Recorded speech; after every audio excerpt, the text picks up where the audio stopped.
একটা খুশির খবর আছে তোমাদের জন্য। আমার এই সাপড়ি মার্কা ট্রানজিট ভিডিওগুলো তোমরা দেখতে পাইতে না। তো চলো শুরুতেই শুরু করি। আমি এই ভিডিও বানানোর জন্য ব্যবহার করি এই বয়ার 450 টাকা দামের একটা মাইক্রোফোন, আর এই যে ভাঙাচুরা ভিভো Y21 এর ভাঙাচুরা লটকর বটকর একটা ফোন, সাথে একটা সেলফি স্টিক। এই সেলফি স্টিকটারে আমি ট্রাইপড হিসেবে ব্যবহার করতাম। তো এই মাত্র 3টা উপকরণ দিয়ে আর কি এতদিন ধরে আমি ভিডিও বানাইছি। আসসালামু আলাইকুম, কি অবস্থা তোমাদের? কেমন আছো তোমরা সবাই? আমি আলহামদুলিল্লাহ ভালো আছি। তো আমি এই ধরনের সাপড়ি ভিডিওগুলো আসলে বানাইতাম না, বা আমি যেরকম ট্রানজিট ভিডিও বানাইতে চাইছি তার 1%ও হয় নাই, কারণ আমার কাছে ভালো ডিভাইস নাই। আর এটার পাশাপাশি একটা লাইটও আছে। এই লাইটটা দিয়ে মাত্র 3-4টা উপকরণ দিয়ে আমি এতদিন ভিডিও বানাতাম। তো এই সাপড়ি মার্কা ভিডিওগুলো বানানোর পিছনে আরেকটা কারণ হচ্ছে কি, আমি ক্যাম্পে একদিন, মানে তোমরা আমার ভিডিও দেখলে বুঝতে পারবা যে একদিন ডুমুর রান্না করার ভিডিও করছিলাম। ওই দিন রান্না করেনি, আমার ক্যাম্পে একটু ঝামেলা হয়েছিল। আমি অত কষ্ট করে একা একা 4-5 জনের জন্য ডুমুর, মানে অনেকগুলা ডুমুর কুটতে হয়েছে, রানতে হয়েছে। তো মানে ওই ডুমুর রান্না দেখে একজন আর কি মানে খুবই উগ্র ব্যবহার করেছে। জিনিসটা আমার কাছে খুবই খারাপ লাগেছে, খুবই কষ্টদায়ক। তো এই কারণে আমি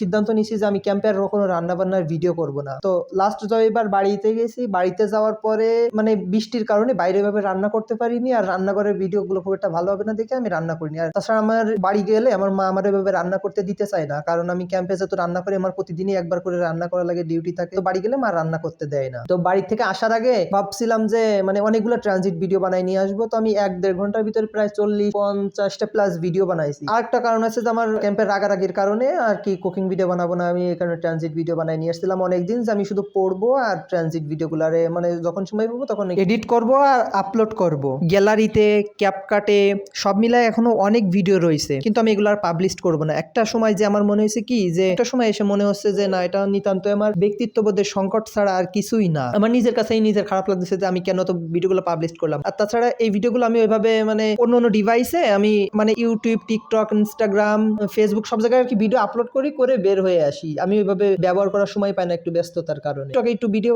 মানে কমেন্টে রিপ্লাই দেওয়া হয় দেখে আর কি, মানে টিকটক থেকে দেখছি, পরে মনে হয়েছে যে না আসলে, বা কমেন্ট গুলো খুব একটা পজিটিভ না, এই কারণে আমার কাছে আসলে একটা সময় এসে আমার মনে হয়েছে যে না, এই ভিডিওগুলো আমার পাবলিশ করা উচিত না। তো ওই চিন্তা থেকে আর কি আমি আর এই ধরনের এই ট্রানজিট ভিডিওগুলোরে আপলোড করবো না। পরে এখন যেহেতু আমার কাছে মোটরোলা ফোন আছে, মোটামুটি একটু কিছুটা কোয়ালিটি মানে ভালো হবে ভিডিওর। তো এর আগে ওই ভিডিওগুলোতে তো স্মুথ এডিটিং করা যেত না, যেহেতু একটা নর্মাল ফোন। মানে ওই ফোনটা এখন আমি আমার আপারে দিয়ে দেবো। তা নতুন ফোন তো কিনে দিতে পারতেছি না, তাই পুরোনো ফোনটা একটু মডিফাই করবো। তার জন্য চলে আসলাম আগের রকেট থেকে টাকা তুলে তারপরে চলে আসলাম 5 রাস্তার মোড়ে, আইসে একটা স্ট্যান্ড কিনলাম, গোরিল্লা গ্লাস টাকা লাগালাম, একটা টাইপ সি কেবল কিনলাম। আজকে ভিডিওটা এই পর্যন্ত, টাটা বাই বাই, আল্লাহ হাফেজ।